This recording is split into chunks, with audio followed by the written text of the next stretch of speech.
Okay, so today I wanted to make myself a video to remind myself. I took another beading class. I made brick stitch fringe earrings, basically.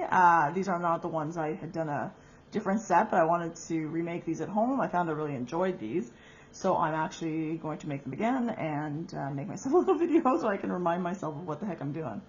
So in this video here, I'm going to be making a set for a friend. I've got some, these are Toho beads, size 11. I've got cranberry gold. Oh, no, hold on, these are size 11.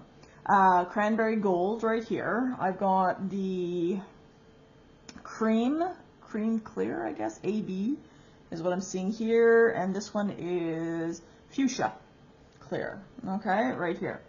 So you can, our class basically gave us a template, which I'm actually should be able to find somewhere online here, if I can find it here. Some sort of template to make fringe earrings, right? So you can color stuff out, decide what kind of design you want to make. You could use bugle beads, for example. You could use, obviously, you know, different types of beads, I would imagine. This is the only style I know how to make, so right now I'm just going to stick with that before experimenting. Okay. I'm going to be using the Nymo, which is a nylon thread, okay? Depending on the color that you're using, you can use a darker color or a lighter color. I think I'm going to end up using probably white because I got lighter colors for the most part in this. And this one here I did use white as well, okay? So you basically, you're going to need obviously a needle. This one will probably be too long. I do prefer longer needles, but I think I'm going to go just for your regular size 10 needle, not so much a long one like this. For that, later on, to put the hooks on, you're going to need some chain nose pliers. You can get, it depends on what kind of, obviously, earrings that you want to get. These are the ones that were used in the class here. And then, of course, I just bought these little plugs here. My ears are not hugely fond of metal against the ears, so I found these little kind of rubber plugs helped quite a bit. The arm length, you're looking about 1.5 arm lengths for the, so that you don't run out of thread, okay? Because if you do run out of thread, yes, you're making a knot, you're going to have to add a dab of glue, it's just more problematic. So you want to make sure that it's tip to tip, your arms spread across like your wingspan, and then half of that from your chest to a fingertip in terms of the amount of thread that you want to have. Before we start, we're going to start to do 2 ladder rows, okay? So what I'm going to do is I'm going to take my thread, because I'm actually cut it, find my needle, thread that, and then I'll come back and I'll show you how to do the first 2 rows. So it turns out actually I had some Nymo thread I must have picked up that's kind of a pinkish color. At my bead store they had different colors. Usually black and white is more than sufficient, but I thought, okay, what the heck, I'm going to use the pink one and see how that does. So when we start off, we're going to take, so you basically label, the instructor indicated to label, you know, the colors A, B, C. Okay, so it's easy enough. It goes across like the alphabet there. And I am going to, so you're going to put 4 of the A color, your main color there, okay, onto here. You're going to bring it down to the very end. We've put no knots in the actual thread. All right, we're just going to bring it down. My husband's out of town and he's texting me for souvenirs. Okay, so it says to leave about 3 inches. I'm going to leave more than that because what I like to do at the end is I like to actually weave this back through instead of just like knotting it and cutting it. I like to weave it back through so you don't see the ends and you know, nothing's sticking out basically. So I'm going to leave a little bit more, okay, than that. So then I'm going to hold it like this, all right? I'm going to see if I can bring it actually closer so you can see things a little bit easier. So what we're going to do basically is that you got it. This is the long end that's attached to my needle, okay? I want to go back where the tail is. I want to go back through these 4, all right?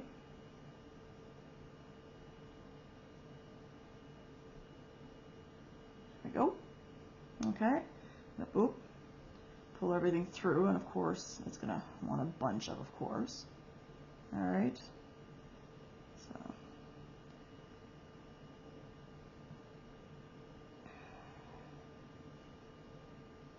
now as you go through, obviously, the amount of thread you're using will be a lot less. Okay, so you're going to put it, and basically when it comes through, all right, you're going to end up pulling it. You're going to maybe have to fiddle with it, like in my case here. All right, but you're going to play with it a little bit, and eventually it's going to make a little square.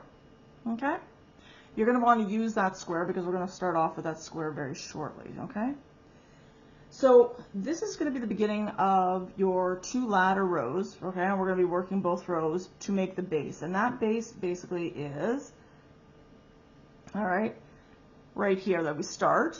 Okay, and as we go up and we do the brick stitch, it gets progressively, like it will actually narrow down as you continue to do the brick stitch row by row. Okay. Okay, so basically you've got your 4 here. This is the tail that I no longer need to worry about. I'll fish that back through later on. Okay, so what I want to do is I want to have 3 of this color, okay, of the 2 sets.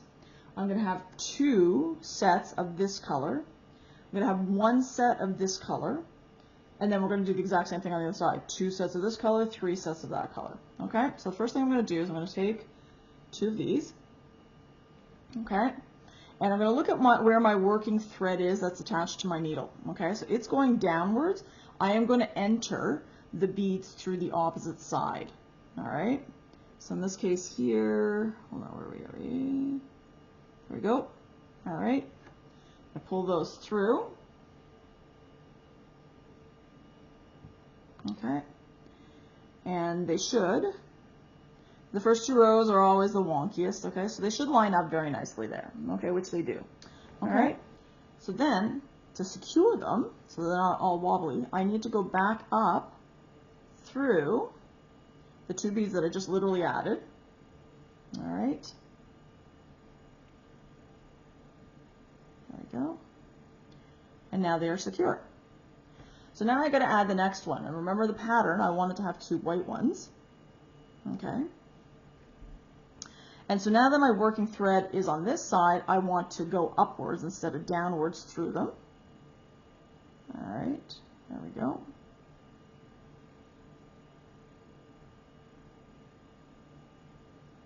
All right. Oh. All right.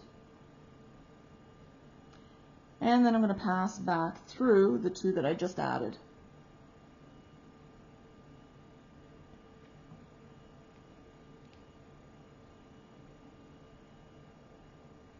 Okay, there we go. So I'm just going to keep doing that until I get my pattern, as I said, of 3, 2 of these, 1 of the pink, and then the same thing on the other side, 2 of these, and then 3 of those. Okay, so let's just do it one more time just to show you how it's done. Okay, so I need to do another 2 white.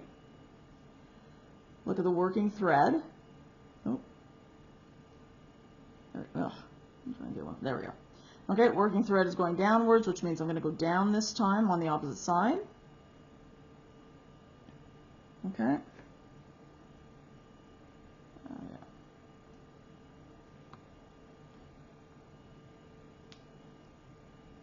All right. Pull everything through. Everything lines up very nicely. And now I'm going to go back up through the 2 I just added.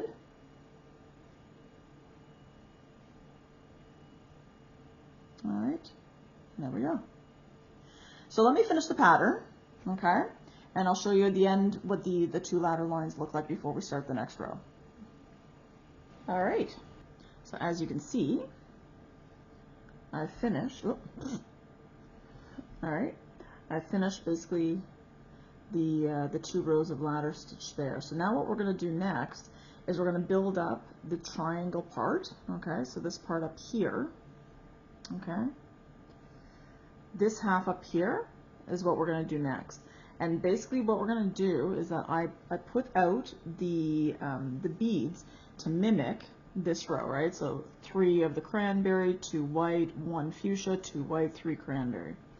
And as we go up, we're going to lose basically 1 bead per row. And so you're going to start off basically in the middle, removing the middle, and then the second row will remove, you know, once that's gone, there'll be another one in the middle, and so on and so forth, until we quite literally get to only the cranberry left, basically. Okay, so let's take a look at what we're going to do. So we're going to pick up, all right, oop, we're going to pick up 2 of the cranberry, okay, and so basically what we're going to do is that, hold on a sec here.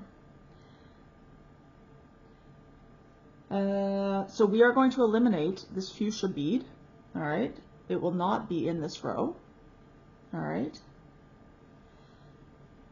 And then for the beginning of each row, as we go up, we're going to start off with 2 beads. But then once we've done the first step in each row, the rest of the row will be a single bead each time. And so I don't know if you can see underneath here, okay? I'm going to try and put it as close as I can. All right, but where the actual, let's see, I might be able to take a better picture of it and show you. But basically where you've got the thread comes over from this bead over to this bead, it's a little bridge thread. And so what you're actually going to do is you're going to put your needle underneath that thread, okay? So at the beginning of every row, you're going to go through the second thread bridge. So not the thread that's between these 2, but you're going to go through the thread that's between these 2. Okay? So I'm going to go through here. Hold on a sec here. All right. So the second thread bridge. Okay. There we go. Okay. And then I'm just going to pull it through. All right. And that allows it, by going through the first one and obviously the second one, not the first one, it allows it to basically stay flat. All right. Now, once I've gone through the thread bridge, all right, and I've pulled it through, I now have to go back up through the second bead, so this bead here. So you'll notice, and again, I'm not sure if you can see it, but the thread is coming under this thread bridge. So when I go back over and I go up through this bead here, it's going to stay because of course it's locked in right there. Okay, so let me go back up through here, so that will secure it. There we go. Oop. And then that's going to secure it basically in place. It's very wiggly at this stage here. There's not a lot to hold on to. Okay, so now let's go 1 bead at a time. All right, so basically we've done these 2 beads. We're going to now start with this bead here. All right, so now I'm only doing 1 bead at a time, but I'm going to repeat the same thing. I'm going to go under this thread bridge right here between the next 2 beads. Okay, sorry guys, I'm usually closer to my work than this. Okay, so there we go through it. I'm going to pull everything through. Okay. And then I just have to secure it. So I go back up through the bead I just placed. Ooh. All right, so it was just twisted. Okay, so I've gone back up through this one here, pulling everything that it's in place. Okay. And so the next one obviously is going to be my white. All right, so I'm going to go through the next thread bridge. Sorry guys. All right.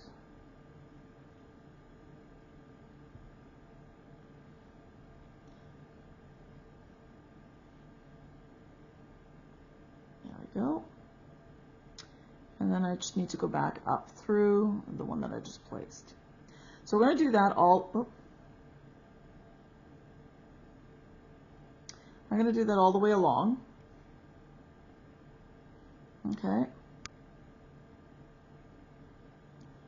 All right. There we go. So I'm going to go all the way along basically across. So what I'm going to end up having basically is I'm going to finish off this row. Okay. Doing exactly what I did. And then when I start the next row, I will turn everything around because my thread will be right here. I will turn everything around. I'll remove one of the center beads, okay? and then I will go back the other way and so forth, and just start on this side and go that way and so forth. Okay, so let me finish off this row. I'll come back, show you exactly what we're doing until basically you have only the cranberry left, and then I'll take it from there. Okay, so I finished the entire row. So basically what I'm going to do is I'm going to remove one of the center beads. Okay, and this is what I need to do for the next row. Now again, it's much easier than actually lining up everything all the time like this.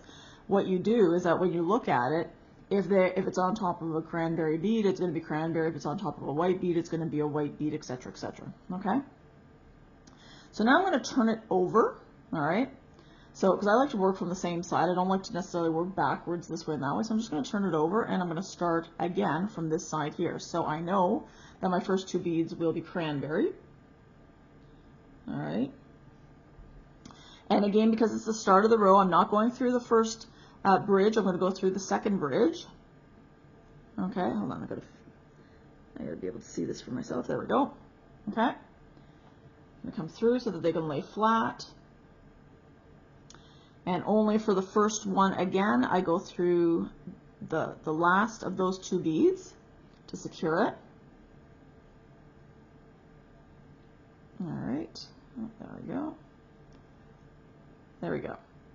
And then I'm going to work my way across. Okay, so I'm going to do the few rows, keep going until basically I've gotten rid of, I've gone, actually, well, I guess the next at least 3 rows until there's no more white, and then there's only cranberry, and then I'll come back. Okay, so that's what we would be doing back and forth constantly. Okay. Okay, so as you can see right now, I've continued to eliminate one middle bead. Okay, so I started with the 4 white, 3 white, 2 white, 1 white. This row basically will be all cranberry. So I'm going to keep going until I only have 3 of the cranberry left. Okay, and then basically what we have to do afterwards is that once I get to the 3 cranberry left, we've got to make this kind of loop here so that we can actually put the hook on later on when we're actually done. Okay, so I'm going to continue on and until I get to that 3rd, and then we'll come back and show you how to get the loop on. Okay, so we've gotten basically to the end here, all right, where I'm just going to flip it around here. Okay, so now what we're going to do is we're going to take 5 beads, the cranberry beads, we're going to put them here, string them down to the bottom because we're going to make that hoop on top. Okay, there we go. Okay, so now what we're going to do is we're going to go down through the last bead on this side here. Okay, and okay, so let's go through that, show you step by step. So we're going to go through that bead there. All right, now you should be able to do these 2 steps in one, but just to show you step by step. Okay, so now what I need to do is that between these 2 here, wherever you came down, between these 2 beads, you've got a thread bridge.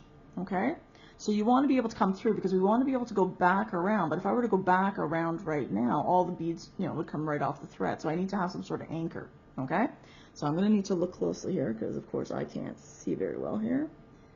Okay, so I'm going to come through here. Okay, so that's between the 2 beads.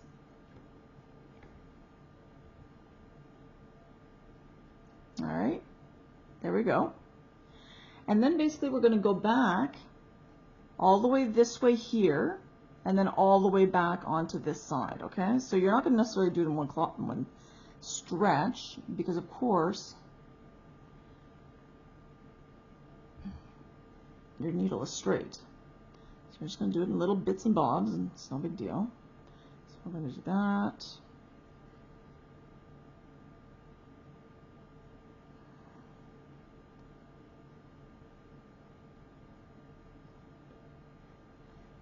Yep,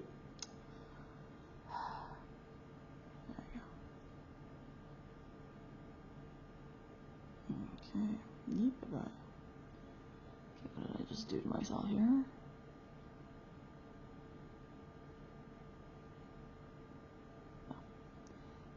Okay.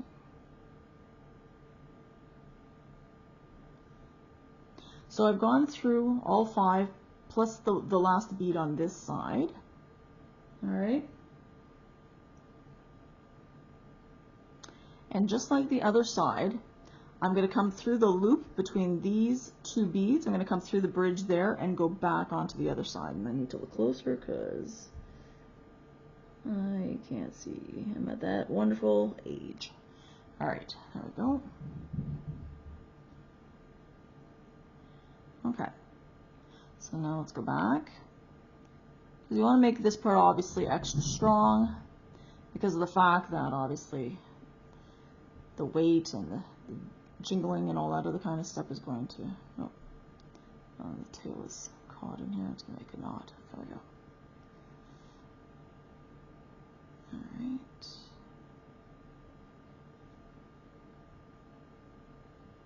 Now this time, when I come through, okay, oh.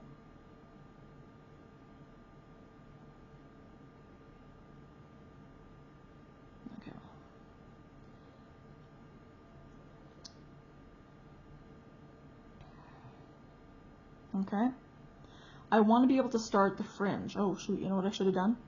Okay, so basically I want to start the fringe. So now I'm also going to go down here, but then I'm going to go all the way to the bottom here. Okay, so before I do that, I should have woven this in. I did not weave this in, so let's do that first. So I'm going to just finish off this part here. Okay.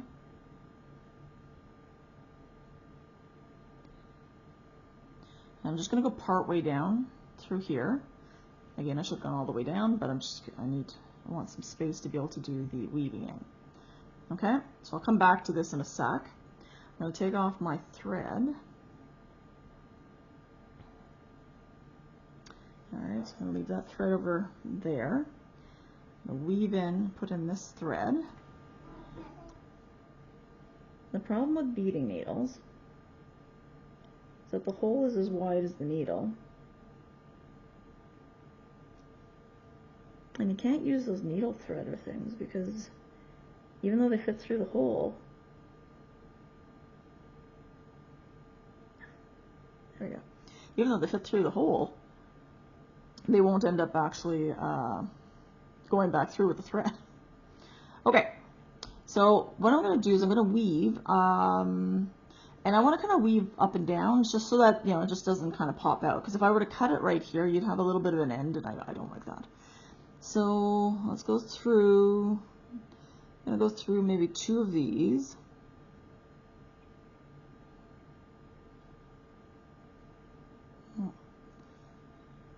Leave myself less of a tail.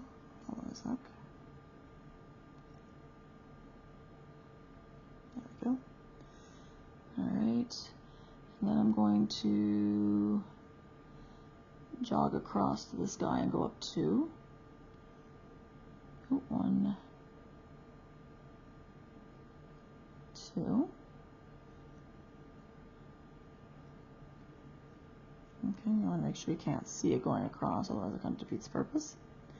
Alright.